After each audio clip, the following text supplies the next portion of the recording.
Hey, I'll welcome back once again to my YouTube class. I'm Manjit Rawat, your online instructor. This is another session of ethical hacking, and as we know that, as we discussed in our previous session, I think we are on page of networking, right? तो जिसमें से हमने आपको अभी तक basic of networking जो day one हमने discuss किया था, जिसमें आईपी एड्रेस के बारे में बात की थी, सबनेटिंग कैलकुलेशन के मेथड के बारे में बात किया था कि कैसे आप सबनेटिंग को मेथड का इस्तेमाल करके, फॉर्मूला का इस्तेमाल करके कैलकुलेट करते हैं। और लास्ट सेशन में हमने बात की थी कुछ प्रोटोकॉल्स के बारे में एंड प्रोटोकॉल्स एंड कुछ लॉजिकल पोर्ट जिसकी हेल्प से आप अपने इन्वायरमेंट को प्रोटेक्ट कर सकते हैं। Now this is another session of networking. This is last session of our networking for ethical hacking, right? क्योंकि यू शुड नो अबाउट, कहीं ना कहीं जब अपने सिक्योरिटी की बात करते हैं या फिर हैकिंग से रिलेटेड चीज़ों के बारे में डिस्कस करते हैं इन रियल इन्वायरमेंट, तो सबसे बड़ा जो रोल प्ले करता है वो हमारा नेटवर्क का environment, right? Because you know that किसी भी नेटवर्क की बात करें, वायर्ड की बात करें, वायरलेस नेटवर्क की बात करें, तो अगर आप अपने उस पर्टिकुलर इन्वायरमेंट के अंदर एंट्री नहीं कर पाएंगे, I don't think we have any option to hack anyone या किसी को प्रोटेक्ट कर सकें। Think about it. No matter आप इंटरनेट से जुड़ रहे हैं, तो इंटरनेट तो सबसे बड़ा नेटवर्क है जिसमें आप एक सिंगल डिवाइस किसी भी लोकेशन में आप वर्ल्ड के किसी भी डिवाइस से कनेक्ट हो सकते हैं, अगर वो भी नेटवर्क इन्वायरमेंट पे है तो, राइट? तो यू नो दैट कि नेटवर्किंग की कितने ज़्यादा इंपॉर्टेंस है इथिकल हैकिंग के केस में। इसीलिए हमने आपको प्लान किया है बेसिकली कि प्रॉपर तरीके से नेटवर्किंग की इन्फॉर्मेशन दे, ताकि आगे चल के जो हम प्रैक्टिकल इम्प्लीमेंट करेंगे, जो सर्विसेज हम एग्जीक्यूट करेंगे इथिकल हैकिंग के केस में, जो टूल्स वगैरह यूज़ करेंगे, उन टूल्स को समझने में या कॉन्सेप्ट समझने में कोई प्रॉब्लम नहीं होनी चाहिए आपको, राइट? तो चलिए डिस्कस करते हैं नेटवर्क डिवाइसेस के बारे में। तो बहुत ही बेस से स्टार्ट करते हैं। Local area network, metropolitan area network and wide area network, ठीक है ना? ये कुछ अपने पास नेटवर्किंग के मीन्स टाइप बोल सकते हैं जो नॉर्मली हम इस्तेमाल करते हैं अपने इन्वायरमेंट में। और हर एक नेटवर्क को इस्टेब्लिश करने के लिए, लैन को इस्टेब्लिश करने के लिए, मैन को इस्टेब्लिश करने के लिए या वाइड एरिया नेटवर्क को कॉन्फ़िगर करने के लिए हमें कुछ ना कुछ यूनिक डिवाइस की रिक्वायरमेंट रहती है। तो I am just going to define everything. पूरी डिटेल यहाँ पे हम आपको प्रोवाइड करने वाले हैं। तो बेसिकली नेटवर्किंग डिवाइसेस की बात करें या नेटवर्किंग टूल्स की बात करें, तो नेटवर्क टूल ही मेंशन कर लेते हैं। Let's talk about networking tools की बात करें तो इसको दो पार्ट में कैटेगराइज कर लेते हैं ताकि चीज़ें आपको आसानी से समझ में आ जाए। इसको हम डिवाइड कर लेते हैं। एक तो अपने पास नेटवर्किंग टूल्स के केस में एक डिवाइसेस के बारे में बात कर लेते हैं, and second one is related to the component.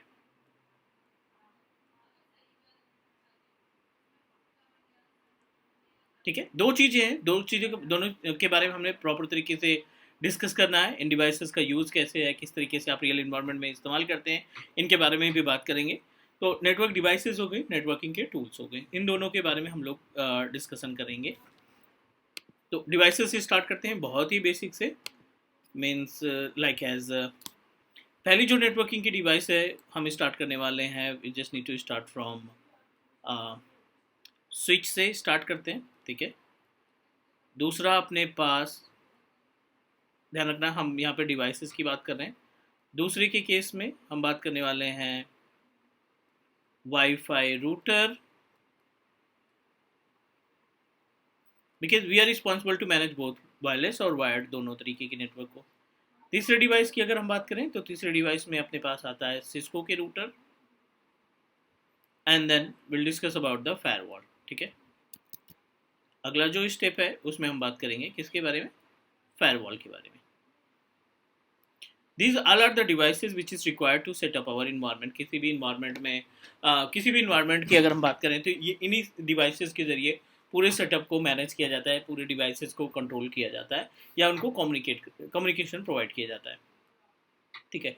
Modem पहले था, अभी इसी वाईफाई रूटर के अंदर इसको इन्वॉल्व कर दिया गया है, मिक्स कर दिया गया है। मीन्स आपको सेपरेट मॉडम परचेज करने की रिक्वायरमेंट नहीं होगी, क्योंकि बहुत पहले की बात करें, अगर आप बिफोर 10 ईयर की बात करें, 10 से 12 साल पहले जो है मॉडम आपको सेपरेट लगाने की ज़रूरत पड़ती थी। बट नाउ अडेज अपने पास जो ये वाईफाई रूटर परचेज करते हैं, जो भी मॉडल का आप परचेज करते हैं, उनमें ऑलरेडी मॉडम के फीचर्स बिल्ट इन रहते हैं। तो ये डिवाइसेस की बात हो गई। मीनवाइल यहाँ पे हम बात करने वाले हैं अबाउट द कंपोनेंट्स। तो कंपोनेंट्स के केस में अब जो लैन कार्ड की बात करते हैं, जिसको NIC बोलते हैं, ठीक है? LAN card which is a part of component, इसको हम कंपोनेंट के पार्ट में कंसीडर करेंगे। NIC network interface card. दूसरा कंपोनेंट जो है वो आप केबल को मान सकते हैं, yes cable is also a type of network component. और तीसरा जो है अपने पास जो नेटवर्किंग टूल में यूज होता है IO box. We should know about each and everything, right. And अगर हम बात करें कंपोनेंट की तो yes patch panel which is not a device, it's a type of component.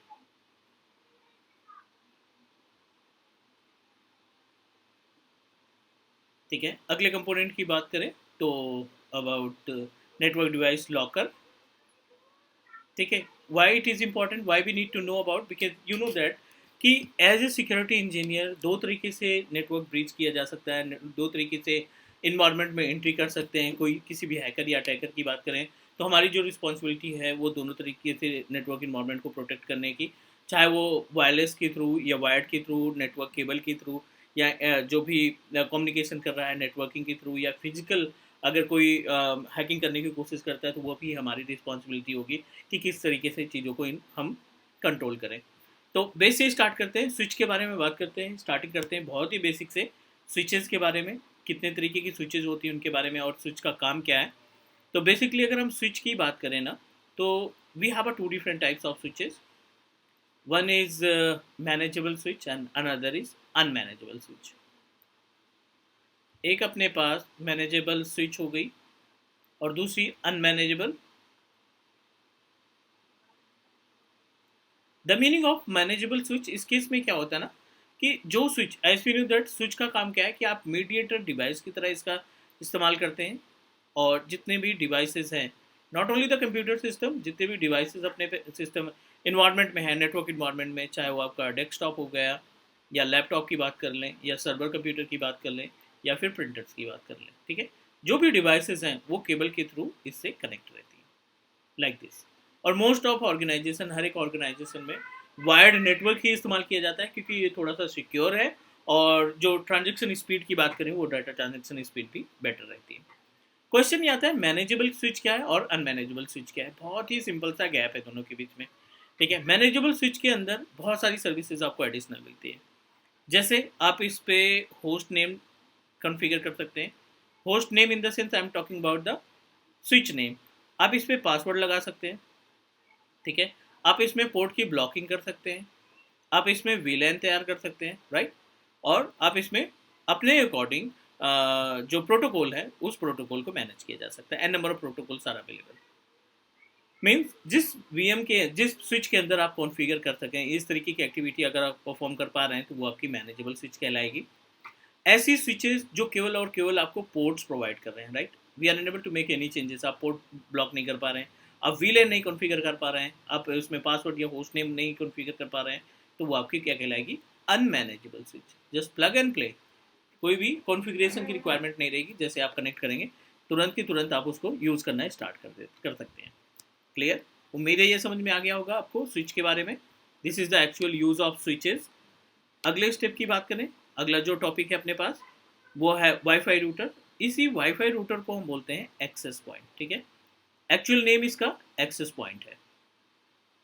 So guys, जैसे अभी हमारा सिस्टम किसी एक नेटवर्क से जुड़ा है, यहाँ पे वाईफाई वाले ऑप्शन पे क्लिक करने के बाद ये आपको डिटेल बता देगा कि कितने नंबर ऑफ नेटवर्क आपके पास चल रहे हैं, और जो जिससे भी आपका सिस्टम कनेक्टेड है उसकी इन्फॉर्मेशन आ जाएगी।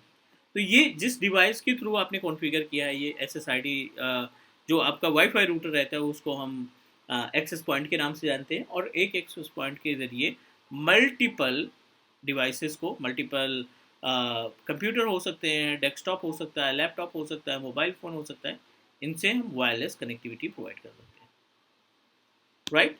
तो ये वाईफाई रूटर की बात करें। सिस्को रूटर और firewall which is really important option, which is really important devices. Cisco router क्या करता है, जैसे आप metropolitan area network, man network establish करना चाहते हैं। The meaning of man network, for example आपने इस्टेब्लिश किया है दो लोकेशन में offices, like this is location 1 and this is our location 2, for example maybe Delhi and maybe Pune, right। दो different location में आपने अपना सेटअप इस्टेब्लिश कर रखा है। तो इन दोनों के बीच में कम्युनिकेशन इस्टेब्लिश करने के लिए, प्राइवेट कम्युनिकेशन इस्टेब्लिश करने के लिए with the help of internet service provider आपको रूटर लगाने की रिक्वायरमेंट पड़ेगी। तब आप प्राइवेट आईपी एड्रेस से, मीन्स दिल्ली में एक आपने सिस्टम लगा रखा है, पुणे में कुछ सिस्टम्स है, इन सब की जो आईपी एड्रेस है प्राइवेट से स्टार्टिंग है 10 डॉट समथिंग करके, और आप इन दोनों के बीच में कम्युनिकेशन करना चाहते हैं, तो यू नो दैट पब्लिक की आईपी के जरिए तो पॉसिबल नहीं है कम्युनिकेट करना, तो रूटर क्या करेगा, इनको प्राइवेट तरीके से कम्युनिकेट कराने का काम करेगा। क्लियर? एज इट इज़ अगर हम फायरवॉल की बात करें तो which is really important topic, ये ऑर्गेनाइजेशन है अपने पास, और इस ऑर्गेनाइजेशन में मल्टीपल डिवाइसेस आपने लगा रखी है, मल्टीपल सिस्टम्स आपने लगा रखे हैं। Firewall responsible to manage lots of services. Firewall की जो रिस्पॉन्सिबिलिटी होती है, ये मल्टीपल सर्विसेज, मल्टीपल चीज़ों को मैनेज करने के लिए इस्तेमाल किया जाता है। तो फायरवॉल बेसिकली क्या है, एक तरीके के सिक्योरिटी डिवाइस है which is responsible to control incoming and outgoing services. आपके इन्वायरमेंट में बाहर से जो आने वाले पैकेट्स हैं उनको फिल्टर करना, चेक करना, और जो आपके इन्वायरमेंट से पैकेट बाहर को जा रहे हैं उनको भी ये वेरीफाई करने का काम करता है। तो सिक्योरिटी के लिए किसी भी पोर्ट को ब्लॉक करना, किसी वेबसाइट को ब्लॉक करना, किसी डिवाइस को ब्लॉक करना या एक्सेस देना, ये सभी टास्क फायरवॉल पे होता है। तो I try to create another video जिसमें हम आपको प्रैक्टिकली दिखाएंगे कि फायरवॉल का लुक कैसे होता है और फायरवॉल के अंदर फीचर्स कैसे होते हैं और उनको कैसे आप यूटिलाइज कर सकते हैं। उम्मीद है ये सभी चीज़ें समझ में आ गई होंगी। These all are the component. वैसे कंपोनेंट हमें रिक्वायर्ड नहीं है जानने की, बिकॉज ये जो एक्टिविटी है कंपोनेंट से रिलेटेड वो नेटवर्क टीम मैनेज करेगी, बट आपको पता होना चाहिए कि काम क्या होता है। NIC, यू नो दैट, जो भी निक कार्ड होता है जहाँ पे आप केबल लगाते हैं उसको NIC बोलते हैं। Cable, multiple types of cable available, fibre optic है, UTP केबल है, राइट। तो IO बॉक्स, जो बॉक्स आपके डेस्क पे लगा रहता है जहाँ पे आप केबल इंसर्ट करते हैं, वो आपका IO बॉक्स होता है। पैच पैनल, पैच पैनल क्या होता है, जो मल्टीपल एक मीन्स जो रैक्स वगैरह लगे रहते हैं, सॉरी नॉट रैक्स, जो स्विच की तरह लुक रहता है, बट वो डायरेक्टली स्विच में केबल ना लगा करके पहले पैच पैनल में जाएगा, फिर पैच पैनल से आपके स्विच में कनेक्ट किया जाता है, ताकि आसानी हो नेटवर्क को मैनेज करने में, नेटवर्क को कंट्रोल करने में और उसको ट्रबल शूट करने में। लॉकर, वो बॉक्स होता है जहाँ पे हम राउटर और स्विचेस को लॉक करके रखते हैं, क्योंकि हमारी रिस्पॉन्सिबिलिटी होती है, क्रिटिकल हैकर या साइबर सिक्योरिटी एक्सपर्ट की रिस्पॉन्सिबिलिटी होती है कि वो फिजिकल और वर्चुअल दोनों तरीके से मैनेज इन्वायरमेंट को प्रोटेक्ट करने का काम करें। So this is all about the network devices guys. I hope कि थोड़ा बहुत आइडिया लग गया होगा कि आपको नेटवर्क डिवाइसेस किस तरीके से होती है, क्या क्या काम होता है, और हम नेक्स्ट मूव करेंगे अगले टॉपिक पे इथिकल हैकिंग की, और डिस्कस करेंगे मोर अबाउट कि प्रैक्टिकल वगैरह कैसे इंप्लीमेंट करते हैं। ठीक है। And guys, if you are looking for cloud technology Hindi में, तो हमने एक दूसरा चैनल स्टार्ट किया है क्लाउड कक्षा के नाम से। आप एक बार चेक करिए, उसमें हम कोशिश कर रहे हैं कि जितनी भी हायर टेक्नोलॉजीज़ की वीडियो, हायर टेक्नोलॉजीज़ हैं उनकी वीडियो, ट्रेनिंग वीडियो प्रोवाइड करें। क्लाउड कक्षा यूट्यूब चैनल के नाम से हमने तैयार किया है, तो उसमें आप मल्टीपल क्लाउड टेक्नोलॉजीज़ की वीडियो, VMware वर्चुअलाइजेशन की वीडियो को फाइंड कर सकते हैं। That's it, guys. We'll connect soon and discuss more about the ethical hacking and other technology as well. Take care. Bye bye.